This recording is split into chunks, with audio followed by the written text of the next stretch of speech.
자, 세계는 그것을 대면한 각 인식 주체들에 의해 다양하게 드러난다. 많이 자주 들어본 그런 서두지? 그치?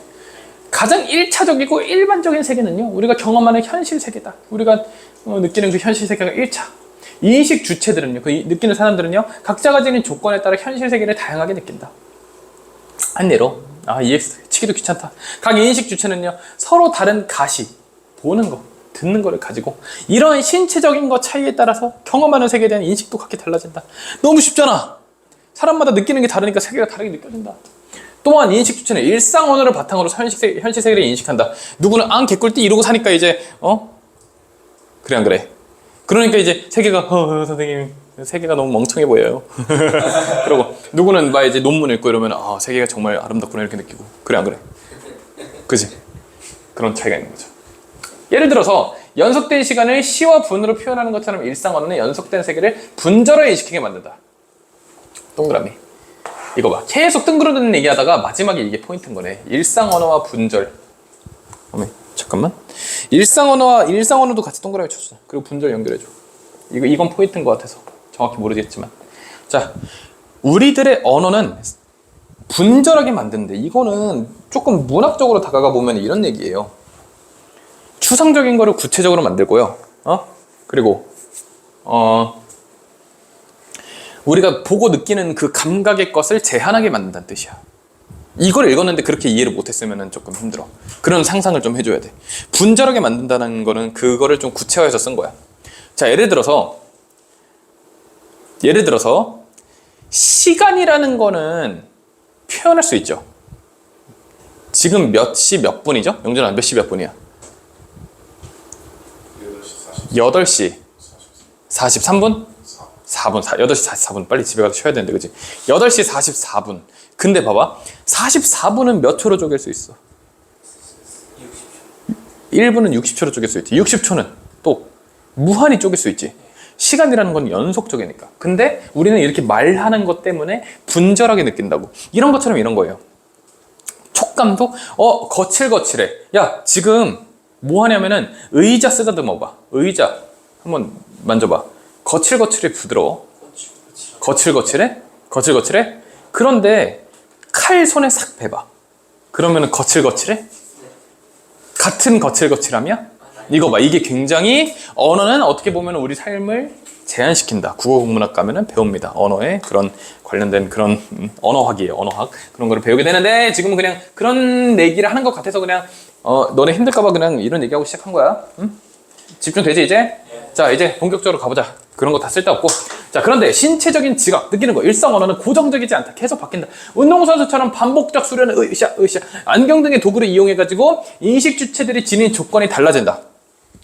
거칠거칠해 라고 했는데 너는 갑자기 손에 화상을 입었어. 그러면은 또는 책상 만져봐. 부드럽지? 근데 손에 화상 입었어. 따가! 그치, 그럴 수 있지. 달라진다고. 그리고 또 새로 도입된 낯선 언어가 시간이 흐르면서 일상 언어로 자리 잡기도 한다. 신박하다 이런 거. 신박하다는 표준어가 아니에요. 알겠죠? 신박하다는 표준어가 아니에요. 알겠죠? 그래서 막 너네 막 뭐 어떤 글쓰기 하거나 뭐 그럴 때 신박하다 쓰면 감점이에요. 감점이 아니고 탈락이에요. 탈락. 됐죠? 절대 못 쓰죠. 그거 쓰면 그냥 땡이에요. 역대급 이런 것도 표준어 아니에요. 자, 인식 주체들에 의해서 드러나는 각각의 세계는 세계 전체를 이루는 여러 얼굴이라 할 수 있다. 이거 너무 수필 같은데? 언제까지 이러고 가는 거야? 인식 주체들의 인식 조건은 다양하기 때문에 각각의 인식 틀에 따라서 저마다의 얼굴, 각각의 존재면이 드러나게 된다. 존재면 동그라미. 본격적인 얘기 아직도 안 나왔어. 존재면이라는 거에 그러면 개념은 뭐겠어? 어떤 대상을 바라봤을 때 그것을 바라보는 사람에 따라 다르게 보이는 것, 그게 존재면인 거야. 되죠? 저마다의 얼굴. 되죠? 그런 의미에서 회화예술 동그라미. 본격적으로 들어가네. 회화예술, 그림예술은요. 세계의 다양한 존재면을 드러내는 작업이다. 이거지. 이렇게 하려고 지금 이 난리부를 친 거야. 세계가 있어. 얘가 봐. 얘도 볼 거야. 얘도 봐. 얘는 이렇게 보고, 얘는 이렇게 보고, 얘는 이렇게 보겠죠? 근데 이게 어디서 보느냐, 어떻게 보느냐에 따라서 보이는 것들이 같아 달라. 같아 달라. 이 각각을 뭐라 불러? 존재면. 근데 이 존재면을 어떻게 하겠대? 드러내. 나만 보고 있는 거. 선생님, 저는 귀신이 보여요. 그러면 그걸 믿으려면 어떻게 해야 돼? 그럼 한번 그려볼래? 이렇게 하는 거야. 됐어? 그 존재면을 드러내야 되잖아. 의식 수준의 성장이. 그래서 인간은 점차 현실 세계의 현상 너머에 있는, 우리가 보고 느끼는 것 그 이상에 있는 형이상학적 그 귀신이나 영혼 이런 거, 그런 것을 갈망하게 돼. 그런 경향이 현대 회화에도 이제 영향을 미친다는 거예요. 그러면 세계를 바라보는 이 시야에도 확장이 일어나겠죠? 좀 더 확장이 일어나겠죠? 예를 들어서 이런 거지. 이걸 보면서 워터, 투명스 이러면은 이제 완전 초딩이고, 이런 걸 보면서 오! 세상은 물로 이루어져 있다. 탈레스. 이런 관점이 생기기 시작하는 거야. 그런 식으로 점점 생각의 확장이 일어난다고. 이성 아니면은 어떤 철학, 신학 이런 것들이 점점 생겨나기 시작한다는 거야. 자 부시고 앉아있다. 됐어요? 그런 식으로 이제 발전해 나갔다는 거예요. 이런 경향은 현대 회화에도 영향을 끼쳤고, 회화에서 현실 세계를 다루는 양상에도 변화가 나타났다. 현대 회화의 존재적 특징은 과학과의 비교를 통해서 분명해진다. 과학은 존재면이 비교적 이례적이며, 이례적 동그라미. 이거 나 근데 쌤이 봤던 지문 중에 역대급으로 헛소리를 길게 하네. 헛소리를 길게 하는 게 아니고 비문학스럽지 않아. 무슨 말이냐면은 지문은 너무 좋은 지문이야. 근데 이게 문제로 어떻게 낼란가 싶은 지문이네. 과학은 존재면이 비교적 일의적이래. 일의적 뜻이 뭐야? 하나의 무엇을 갖는다? 의미를 갖는다. 그러니까 단순하다라는 얘기예요. 그래서 한 존재면은, 얘가 과학이라 치면은 일직선으로만 간다고 넓게 보지 않는다라는 거예요. 이해 갔어요? 그래서 예를 들어서 생물학은요, 종, 개체, 기관, 세포, 유전자 등 무수한 면들을 드러내고 있어. 근데 이거는 어떻게 보면은 같은 면의 객관적인 심층이라는 거예요. 봐봐, 생물학이라는 거는 과학이지. 그러니까 과학은 이런 식으로 개체야, 종이야, 기관이야 이렇게 얘기를 한다라는 거예요. 됐죠? 그런 식으로 심층적으로 드러나는데, 얘는 결국에 따지고 보면 이런 거야. 사람에 대해서 이해해보자. 이거는 뭐야? 과학이야? 그렇다고 보기 어렵죠. 근데 사람의 눈, 코, 입, 근데 이런 식으로 분석하는 건 심층적이긴 한데 결국에는 사람에 대한 얘기잖아. 그러니까 걔는 이렇게 뚫고 들어가긴 하지만 이렇게 뭉뚱그리지 못한다는 거예요. 뭐가 과학이. 그러나 얘랑 반대되는 거, 과학이랑 반대되는 과학 어딨어? 동그라미하고 얘랑 이렇게 샥샥샥샥샥샥. 됐죠? 반대. 그러나 현대 회화는요, 여러 존재면을 수평적으로 드러내고 있어. 예를 들어 입체주의나 표현주의의 현대 회화를 보면요, 하나의 그림 위에다 일상의 현실 세계랑 불가능한 가능 세계를 섞어 놓는다는 거예요. 이해 가요? 어떤 그림 위에다 자신의 모습을 그리고 젊었을 때 우리 아버지의 모습을 그려. 가능해요? 이거 사진으로? 과학적으로 가능해요? 하지만 이런 거를 그림으로써 서로 다른 분야 또는 존재하지 않는 것과 존재하는 것의 분야가 뭉개지기 시작한다는 거예요. 근데 과학은 이럴 수 있어? 없다라는 얘기를 하는 거예요. 이해 가요? 언제까지 이런 식으로 지문이 진행되려나? 왜? 됐어? 현실 세계의 실제, 그러니까 실제로 존재하는 것을 그대로 재현하고자 했던 전통회화. 그러니까 전통회화랑 현대회화에도 서로 반대되는 거 체크해두세요, 얘들아. 지금 빨리 지우는 동안. 현대회화랑 전통회화가 어떻게 달라? 전통회화는 그냥 보이는 대로 실제로 존재하는 것을 묘사하는 데 그쳤지만, 현대회화에서는 이런 식으로 어떤 존재면을 봤을 때 좀 더 확장적으로 보았다라는 얘기를 하는 거예요. 이해 가요? 크게 어려운 내용 없는 것 같고요.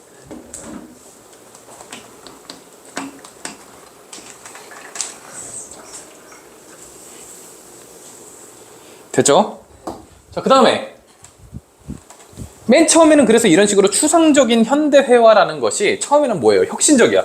무슨 이런 게 다 있어? 이거 말이 돼? 이런 식으로 해도 돼? 그랬는데 나중에는 보편적이 되었어. 다 그렇게 그린다. 이해 갔어요? 그냥 회화 예술의 특징이 되었다. 이런 식으로 얘기하는 거예요. 이해 갔어요? 추상의 강도가 더해질수록, 그러니까 점점 눈으로 볼 수 없는 거를 많이 그리고 약간 애매하게 그리고 환상스러울수록 현대회화는 실제 있는 거를 묘사하는 것보다 더욱 멀어지고 화가의 내면으로 오기 시작합니다. 이게 뭔 강의야? 내면은 상상의 영역이기 때문에 현대 회화로는 현실 세계의 존재면을 드러내기 어렵다는 인식도 생겼어요. 당연하죠. 왜? 야, 전통 회화는 있는 그대로 그려. 망고 젤리가 있으면 망고 젤리 있는 그대로 그려. 근데 누군가 이렇게 그려. 망고 젤리 위에다가 뭘 그려? 막 나무가 자라는 걸 그려. 그 나무에서 망고가 열리는 걸 보여. 그러면 도대체 뭘 그린 거야? 이럴 수도 있다는 거야. 현실 세계의 존재면을 드러내기 어렵다라는 비판도 있다. 그러나 현대 회화의 추상성에 대해서 실제는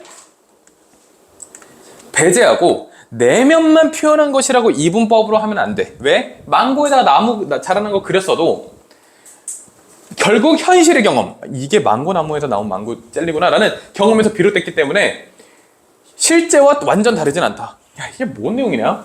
그럼 봐, 정리해줄게. 세 개가 있어. 사람마다 보는 게 같아 달라?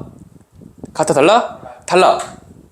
근데 그 중에서 과학 같은 경우는 굉장히 심층적이지만 그 추상적인 거 이런 거를 드러내지 못해. 완전히 좀 객관적이고 완전 그냥 깊숙이 심층적으로 들어갈 뿐이지 그것에 대해서 이제 어떤 뭐 예술성 이런 건 없단 말이야. 근데 현대회화에서 어떤 걸 했냐면은 뭐 불가능한 것도 그려내고 형 이상학적인 것도 그려내고 하면서 좀 더 확장했다는 거예요.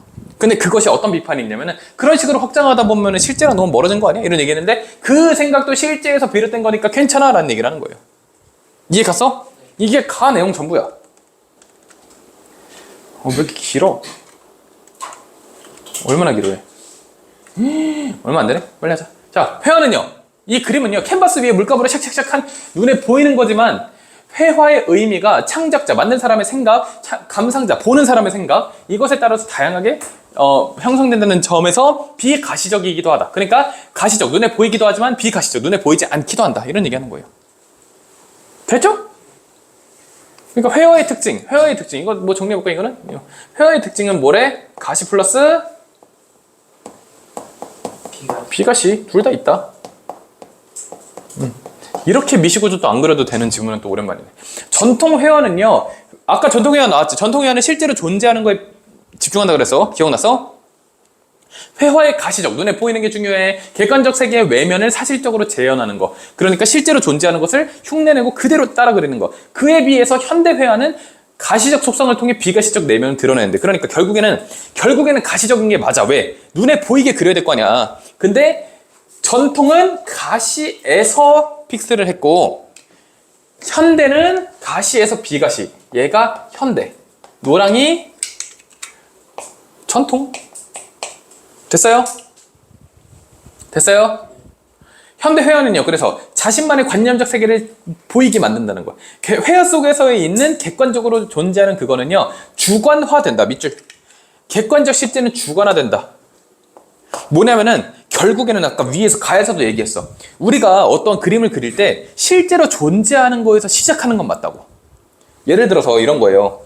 내가 귀신을 그리고 싶어. 아니면 신을 그리고 싶어. 근데 그것도 내가 일상적으로 신의 모습에 대한 그림을 봤다든가 아니면은 뭐 예수상을 봤다든가 아니면은 부처님 동상을 봤다든가 아니면 이러한 생활 속에서의 경험. 생활 속에서의 경험이 얘들아 가시야 비가시야? 가시죠. 거기서 비가시가 나오는 거니까 객관적 실제라는 것에서 내 생각이 나와서 비가시적인 거를 가시로 끌어내는 거지. 봐봐 이런 거야. 부처님 동상을 보고 부처님에 대한 나의 상상을 바탕으로 부처님 그림을 그려. 가시에서 비가시 갔다 가시로 온 거지.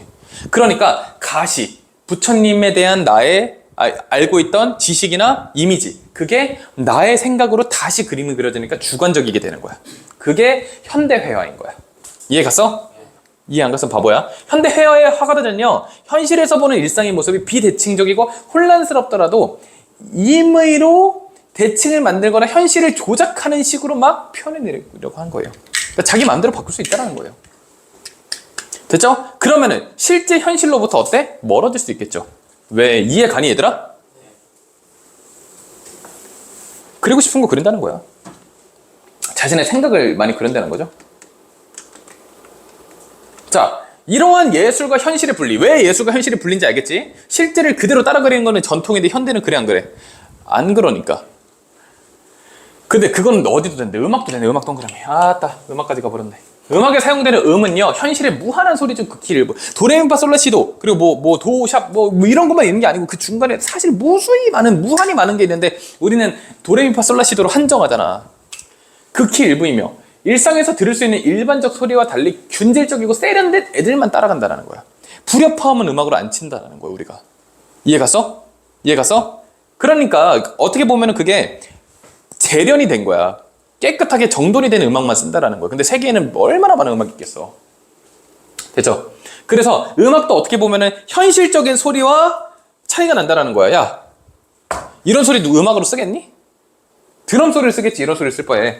응? 이런 소리 쓰겠어? 안 쓴다라는 거야. 그렇기 때문에 우리가 쓰는 음악은 이렇게 정돈되지 않은 음악과는 멀기 때문에 일상 현실과 거리가 뒀다라는 거예요. 됐죠? 근데 이러한 예술의 흐름에 대항해 가지고 새로운 시도를 하기도 했다라는 거예요. 화가이자 음악가였던 루솔로는, 그러니까 봐봐 얘들아, 여기까지 끊고 여기까지는 뭐냐면은 어떻게 보면은 예술가든 음악가든 현실 세계와 괴리가 있다라는 건 뭐냐면은 자기 맘대로 깨끗하고 예쁜 것만 따왔다라는 말도 되는 거야. 오히려 자유롭고 확장되고 이런 개념이 아니야. 오히려 좁아진 거야. 왠지 알아? 음악도 예쁜 피아노 소리, 선율 이런 거에만 맞춰지니까. 근데 루솔로 네모 인물 루솔로는요, 일상 현실의 기계 소리를 소음이 아닌 음악적 표현으로 이게 쿡쿡쿡 해서 만들었다는 거야. 바레제는요, 사이렌이 음과 음 사이에 분절되지 않은 무한한 음을 낼 수 있는 일상적 사물이라는 걸로 해가지고 사이렌으로 했대. 그리고 셰페레도 나와가지고 뭐 별의별 짓 다 했대요. 에라이 됐죠?